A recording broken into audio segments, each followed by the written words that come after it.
ما انت ستو، ابو علي، ستو وينه؟ عارفة مشت كده. اسمعي كده، اقعدي دقيقة انا دايرك في موضوع. اها. الود اللي تجيبك هنا طوالي ده، انا الزول ده ما مرتاح له. ليه؟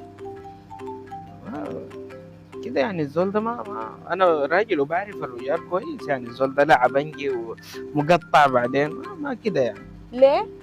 قلت لك احساسي.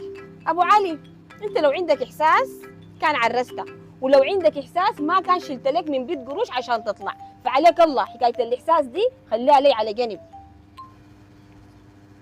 انت زولك ده بتتكلم معاه بنفس الطريقه دي اللي انت اتكلمتي معاي بيها دي؟ اي. معناتها امه ما داعيه له، جاب لي واحده بتتكلم بالطريقه الكعبه دي. ابو علي، انا ما كعبه، انا زوله واضحه. وضوح مضر يا اخي، وضوحك ده مضر نفسيا بالمناسبه. وغير كده انا نبهتك يعني في الحاجه دي، بعدينك ما تجي تقول يا انا وانا. نبهتك وبعدين عيني هنا، طالما انك ما دايره تقبلي كلامي ان شاء الله، ان شاء الله شاهد ربي ذولك ده يخونك، شفتي؟ ويلعب بيكي كده زي كرة السلة. كل ما يقدعك برا تجي داخلة تاني جوا، كل ما يقدعك في السلة تقعي تاني جوا. ابو علي، شفت دعوتك دي؟ حق ست هنا ما واصله. ويلا اقول لك شيء، كرهتني القهوه والشاي، انا ذاتي طالعه. خرتني يا اخ.